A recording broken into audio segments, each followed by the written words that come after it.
the best time to talk about it is years in advance when you're not actually doing it. So you don't have the anxiety about it. Today I'm talking with Mitch McGinley of Boutique Fitness Broker, who has helped sell more than 75 wellness studios and believes the best time to start planning your exit is years before you ever think you need to. Mitch, why don't you go ahead and introduce yourself? Thank you so much. I'm excited to be here. I originally worked in hotels. I started working with somebody who was buying, fixing up, and then selling hotels.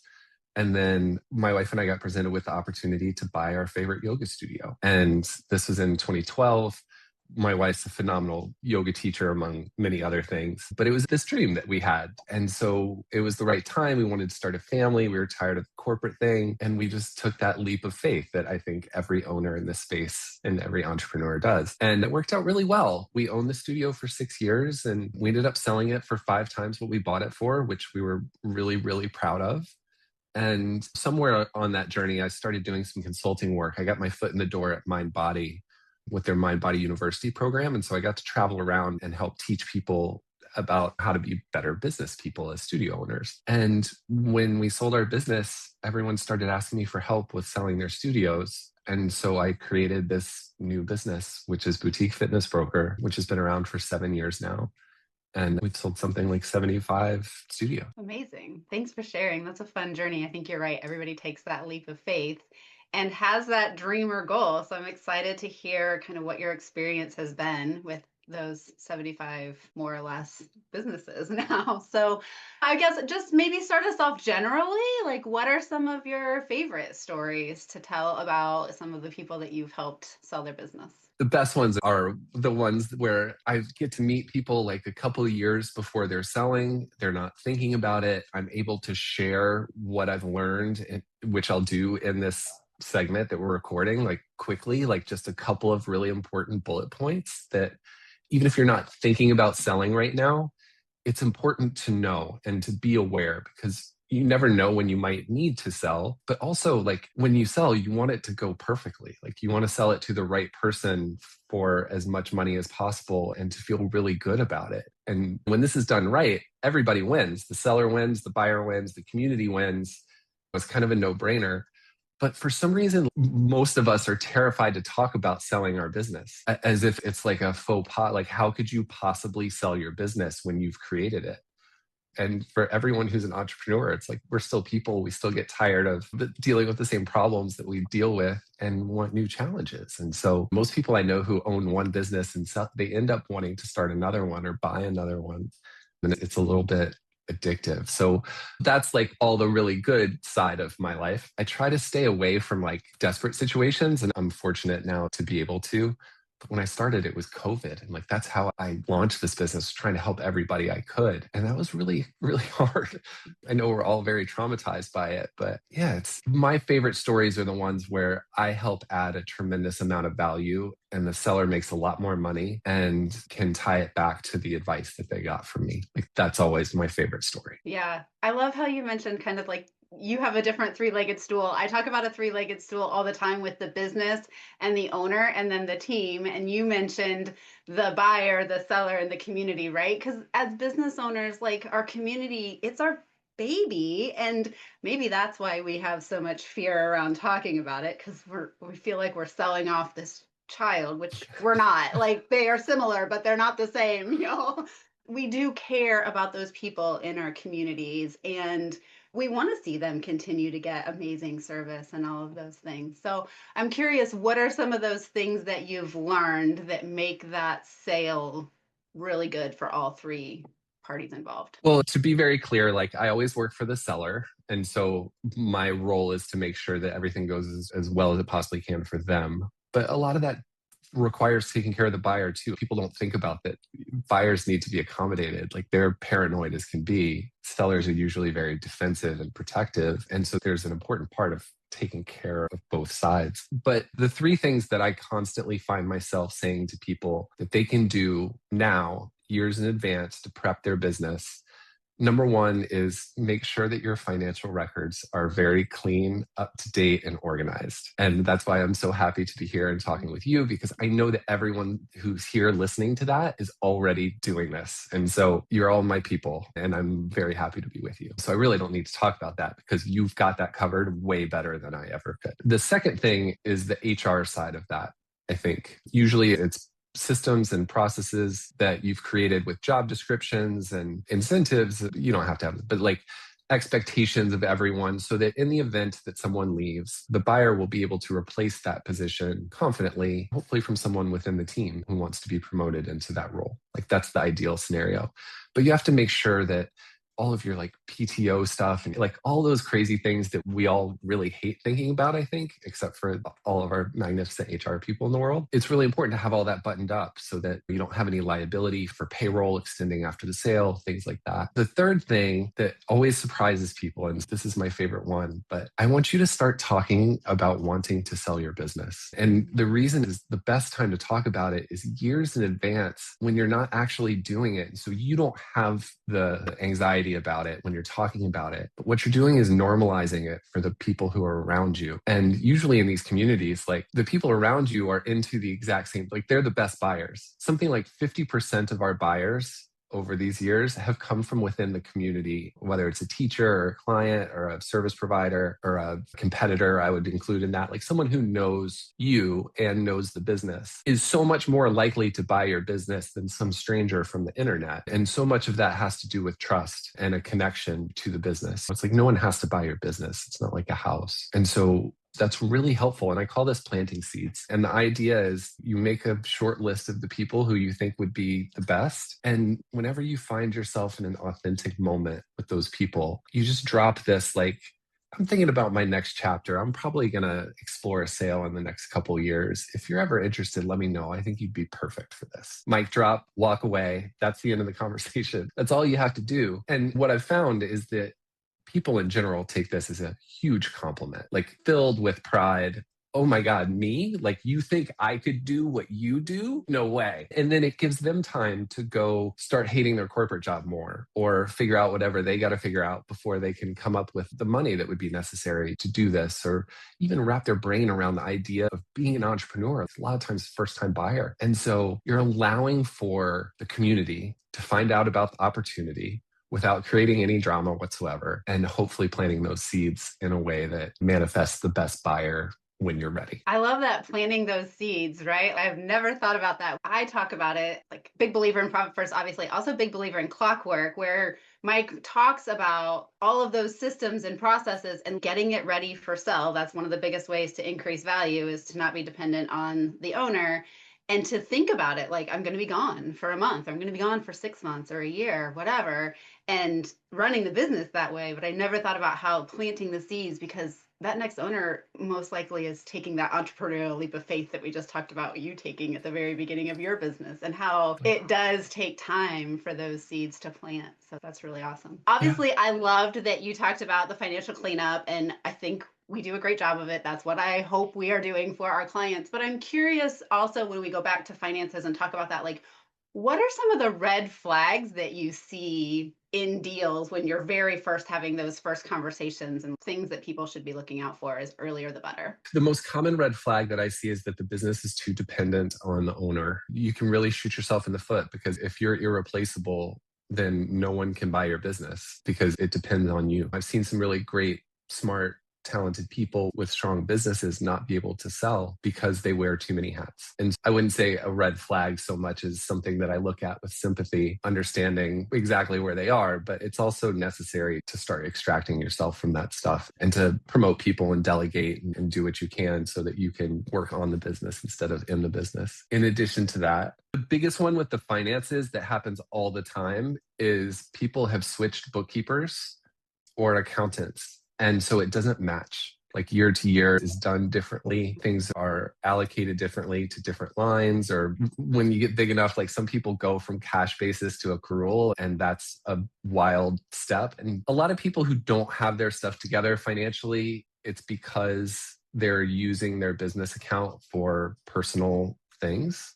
Like they're commingling funds, trying to hide profit from the government so they don't have to pay taxes. And that's normal. I understand that impulse. But when you're going to sell, it hurts you tremendously. And so it's so worth paying your taxes for a couple of years. For real, it's like 10 times the money that you pay in 1 year of taxes that you'll get in the value. And so even if it's 3 or 4 years of taxes, like it's still worth it to show all of the profit that you can, bite the bullet, pay the taxes. You'll be glad you did when you sell. Let me say that again for the people who maybe didn't hear it the first time. I'm just kidding, but who aren't working with us yet, or those types of things, because it is something that we battle all the time. Commingling your funds is never a good idea for many, many reasons. And it really just ends up hurting you in the end. So I just appreciate that confirmation. Speaking of having different people, like switching bookkeepers, switching accountants, that type of thing, who all should be involved in the sale of a business?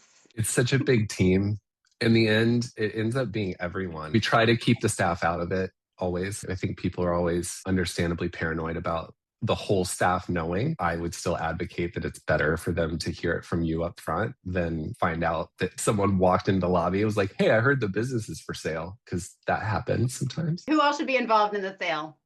Everyone, the bookkeeper, the accountant, the attorney, the landlord, the lender, and that's all on one side usually. And Yeah. so then each side has that.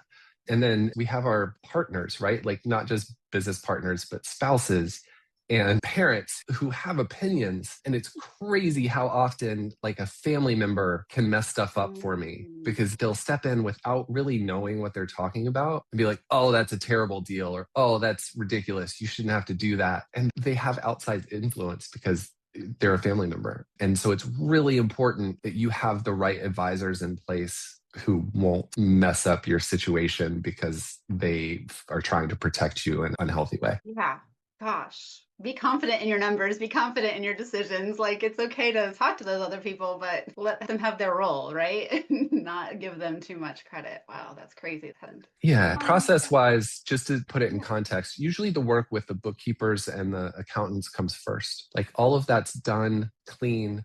As brokers, we look at it, we evaluate it, we do a valuation for the business based on our experience with the market, what we think people might be willing to pay. Usually that's a multiple of your profit, just put very simply. And so loosely, I'll say between 2 and 4 times your profit is usually like 90% of our deals. That can be a huge range, right? Profit's $500,000. We're talking about $1 million different. What's it going to take to get 4 times your profit instead of 2? And that's where extracting yourself from the day to day, having multiple locations, having scalability, having things that are proprietary. If you have the secret sauce that is trademarked and no one else can have it, it's kind of tough in this industry, but it happens. And people always want to know, like, what's my brand worth? And it's tough because the hard truth is on paper, very little.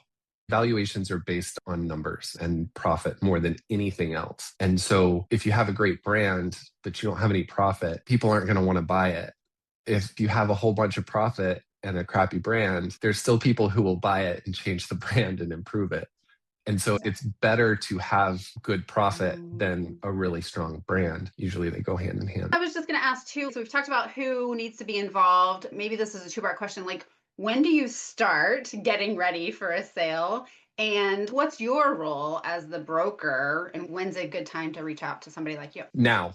Honestly, to have this 30-minute conversation now and then talk every 6 months or as often as you want as it comes back into your mind. The way that brokers work in general is usually they get paid a commission as part of the sale. And for me personally, I never charge anything up front. People can call and set up calls. I never charge anybody for anything, which is really wonderful for me because I suck at billing people. But the goal is to add a bunch of value to your business so that when we charge 10%, that's very normal for brokerage, that we know that we're adding more than 10% of value. And that by working with us, you're going to walk away with more money than if you didn't work with us. And so I'd rather get involved now, give you the info that I can give you now to help increase the value of your business so that when you are ready a year from now, 2 years or 10 years from now, you wouldn't think of not calling me because I really helped. You know, process wise, once we actually list a business for sale, it usually takes 6 to 9 months to sell it. Franchises can happen a little bit more quickly or bigger deals. The higher end of the range that we're doing right now is like around 5 million if someone's got $1 million in profit. That's a really awesome place to be in. It starts to step into like new fun private equity buyers who aren't really that fun. And then the lower end of the range for us is probably 500,000. And we cover everything sort of in there. And so depending on where your numbers are and what your goals are, we can work with you to set your own timeline that's realistic. What else is important for you when you get on that first call with somebody? What do you want them to know? Well, let's talk about the numbers because I think that's always like the most interesting thing. And people always sort of immediately go to like, how much is my business worth? And so I mentioned the 2 to 4 times, earnings, but how do you define earnings or profit? Like, as you very well know, everyone can do this differently and reasonable people can even disagree about it. But when I'm looking at it, normally what I'm trying to do is make sure that the owner is getting paid correctly for their role in the business. That's one of the things that's kind of rare. Like usually as owners, a lot of S Corps out there who are paying themselves minimal salaries to accommodate S Corp rules. That's cool. But if you're running a multi-unit, like you've got 3 or 4 units and you don't have a regional manager and you're doing all of that work and you're paying yourself $30,000 a year, I'm going to look at it and be like, that's not enough. Like you should be paying yourself $100,000 a year. And so when we're presenting this to buyers, we should make that adjustment in your numbers. So that's probably one of the most common examples of an adjustment that I would make just because owners don't pay themselves correctly, or maybe they're not paying themselves at all. Also common. Yeah. Then, discretionary expenses, I want to be clear when I'm saying hiding your money. Like if you're writing off your car payments and your meals and your travel and your continuing education, like that's all very normal. Those are legitimate things to do. We can add those line items back. So it doesn't mean don't write those things off. It just means don't hide personal supplies in your business supplies line, or don't hide your country club membership in marketing. It's not going to fly. And we can add those things back. And so usually what I'm doing is looking at net operating income, and then I'm adding back any adjustment for the owner's salary, and then those very common discretionary expenses. And we call that discretionary earnings. And that's really meant to give the owner credit for all of the money that they're making. And so it's that number times 3 on average that everybody's going for. And a lot of that's based on SBA lending and how they underwrite loans for things. To get up into the 4, you've got to bring more cash to a deal. So you talked about SBA lending. What are some of the types of deal structures that you're seeing or you like to work with? Yeah, they're usually always asset purchases. There's 2 types. There's stock purchases and asset purchases. And stock purchase is when somebody is essentially buying your corporation, like the shares of your entity, your LLC, or whatever. And people don't usually do that because there's a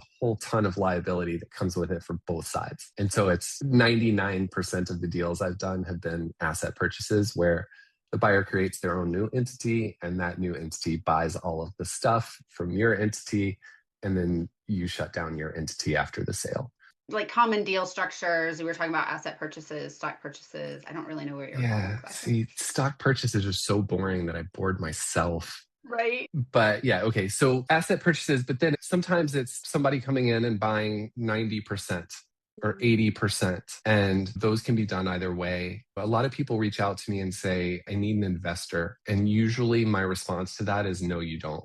It's just very rare that's the right solution because they're going to be buying at a terribly low price and bringing a bunch of money to the table that's going to need to go into the business and not to you. And then you're going to give up a whole bunch of equity and not get any money for it, which is really tough. And so my advice to sellers is to sell and be done. It's really common for buyers to ask for things like seller financing, where you're taking payments over the next couple of years, or an earnout where you're taking payments contingent on how the business does over the next couple of years. And I don't think sellers ever really want to do that, but sometimes it makes sense. And, if you're super bullish on the business and you believe in it, even in somebody else's hands, it's a good way to get more money if you really believe in it. Like put your money where your mouth is kind of thing. Most people I know just want to take the money and run. And so with SBA lending, the way it works is the buyer puts 10% down and it's 10% interest over 10 years. And so if you've got $1 million business, the buyer only needs $100,000 to get it done. And that makes it so much more accessible for so many more people, kind of bootstrap the down payment part. Yeah, that's kind of what I was going for. What does the buyer or what does the seller get at close, right? Are they getting $1 million if it's $1 million deal? Are they doing the earnout where they're getting over the next 2 to 5 years, or what does that look like? So that was really helpful. And I will just echo, partnerships are always hard for me to see people working in, because I mean, you guys, you know what it's like to be married to a partner and how that is in your personal life. Just imagine that in your business life with all the decisions that go on to that. You don't want a partner in your business. Right. Yeah, with none of the perks. Not worth it. Give somebody a bonus. Don't make them a partner. Yeah, exactly. So we talked earlier about HR, finances, and talking about your business, planting those seeds. Are there any other important kind of qualities, I guess, of a business as far as recurring membership, retention, any of those types of things that really play into the value of the sale? So many KPIs, and you just named the best ones. And I'm going to nod here to the better softwares that are out there who have better reporting. It's important to have good software. I don't really want anyone to go change it, because what happens when you change it is a lot like changing bookkeepers. It can mess up a lot of stuff, and then we often lose all the data from before. And so if you're thinking about selling in the next couple of years, please do not change softwares. Mm-hmm. However, if you're starting out or you've got a long runway, it's really worth it to have a good one. The reporting is key. I'm reluctant to name names because I'm sure you have friends across this industry like I do, but there are some out there that are budget softwares, and it's not worth a couple $100 a month. Because when a buyer comes to me and they want to know about retention or lead conversion or some of those things, I cannot sit down with a spreadsheet and calculate it for them. That's a huge liability for me. I need a software that I could just point to the report and say, this is what it is. And people trust that a lot more.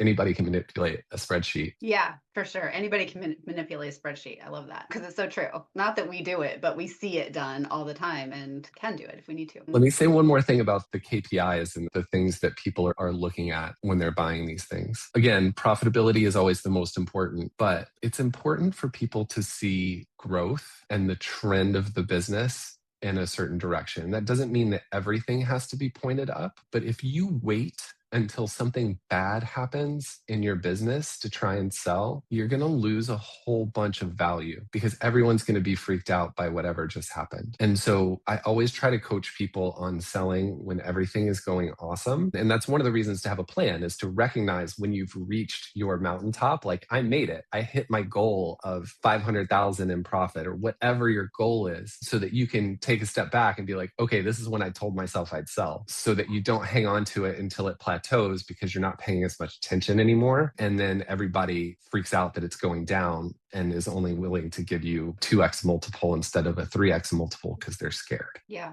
for sure. Makes a lot of sense. We talked technical KPIs. I want to talk a little bit technical leases. How does the lease play into sale? Usually in a really frustrating way, as everyone groans about their landlord hearing this. Yep. The landlord is a third party that has their own interest. And so it triangulates the negotiation in a way that you might have control of as the seller. Here's what's important to know. When somebody buys your business with an SBA loan, the SBA loan's 10 years. The lender is going to require that the buyer has 10 years of lease runway to approve the loan.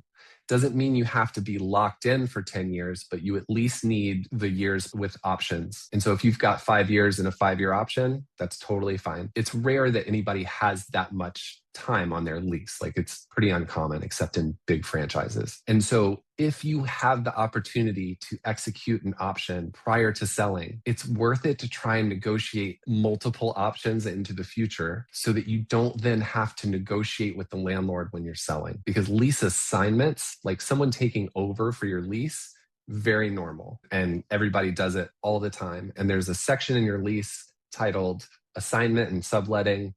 Towards the end, everybody has one. A lot of times it'll say even if you sell your business, you'll remain liable, which is a real kick in the stomach for anybody who's selling their business are like, I don't want to be liable for the rent for 10 more years. Like, are you kidding me? Yeah. For a business that I don't even own. And that's another thing that maybe you can negotiate out if you've got a renewal or an option, like between now and when you sell. Get out of that liability. If your business has been there for 10 years, there's no reason for you to have to stay on. The business is clearly successful, and getting out of those personal guarantees, like those are the things you can do ahead of time that are super helpful. I've got nightmare stories for days about landlords. I've had my worst landlord required 5% equity to approve the lease assignment. Wow. And they got it. Yeah. We figured it out and they got it. I still can't believe it, but that landlord's doing it to all their tenants. And at the end of the day, like they've got equity in all these businesses just because they had the leverage to demand it. I mean, I guess if you're a landlord, not a bad business strategy, but that sucks for the Yeah. buyers or the owners of the business. But they can ruin deals, and they have many times. They can just say no. They cannot approve your buyer. They can be very difficult to work with. We've had a bunch of buildings being sold while we were trying to do deals, and they'll just put you on the back burner while their deal gets done. That's tough.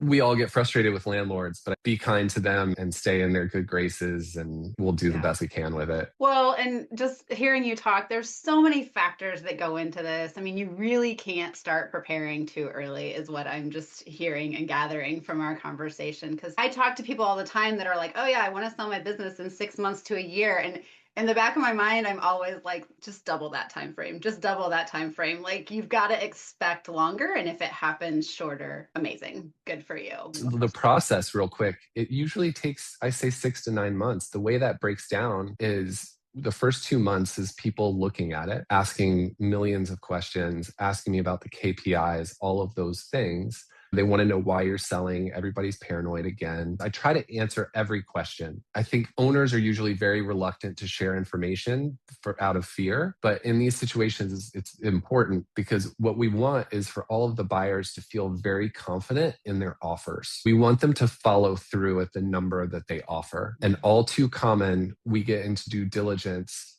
after an LOI is signed, which is the period that the buyer has to like really look under the hood. And that's when they're looking at your QuickBooks files and the back end of your CRM, it's tax returns, all that stuff. They want to see everything. And if something comes up during that time that changes their impression of the earnings, we have to renegotiate.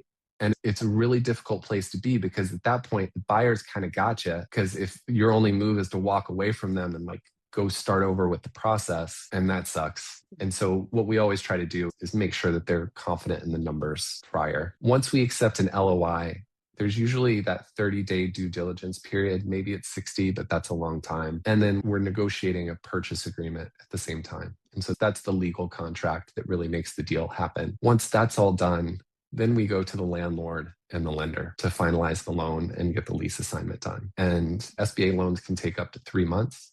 They are a mountain of paperwork. If you've never had the privilege of making it through an SBA loan, they're wonderful to have. They're great terms, but it's government red tape. And so they're a pain in the ass. Just for example, you have to take out a life insurance policy for the lender in case you die to pay back your loan. Like that's something that they require. And so if you own property, they're going to put a lien on it, like all those things. And so the SBA process can be a real bear. This was super helpful. I feel like there was a lot of great stuff that we covered today, Mitch. Is there anything else that you feel like is uber important that buyers or sellers need to know? Just one little nugget. The only liability that usually transfers in these deals is outstanding class packages, gift cards, or depending on the type of business that it is. It's important, I think, for owners and sellers to be aware of their liability in a deal with whatever is outstanding. And so my experience has been most people don't keep their outstanding class packages on a balance sheet. It's too fluid and way too much work to even try. Some people do, and it's impressive, but not my preference. But the important thing is, and I'll put it this way, if you have a sale right before you sell,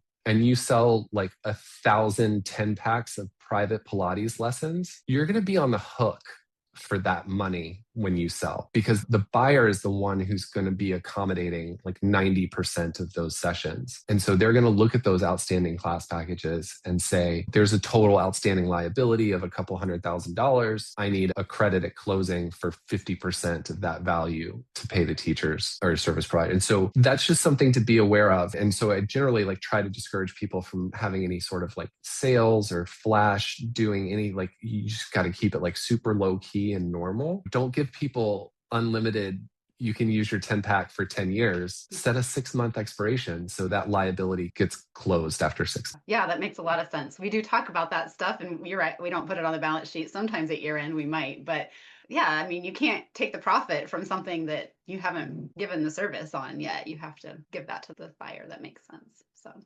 like I said, Mitch, I think my biggest takeaway from this is you can never start thinking about selling too early. Like any type of business, I think one of the things you're told very early on is know your exit, right? Like know what you're going to do, know what the goal is. And you said it earlier, like when you hit that mountain, know that you're there and get everything ready for that process so that when you hit it, you're like, let's do this and get out while the getting's good. For sure. This was super helpful. How do people get in touch with you if they want to have one of those for first 30-minute conversations? You can find us everywhere at Boutique Fitness Brokers or Broker. We use both. It's just me and one other person. But my email address is mitch@boutiquefitnessbroker.com. You can just email me. Honestly, you can go to our website and just fill out the little form and schedule a call. We're always happy to talk. Awesome. Thanks again, Mitch. It's my pleasure. I wish you all much success. Thanks for listening to Behind the Numbers. If today's conversation resonated with you, subscribe on YouTube so you don't miss a new episode every week. And if you're a health or wellness business owner who's ever wondered what's really going on behind your own numbers, I'd love to talk. Head to fitforprofit.com to learn more or book a complimentary clarity call. We'll see you next week.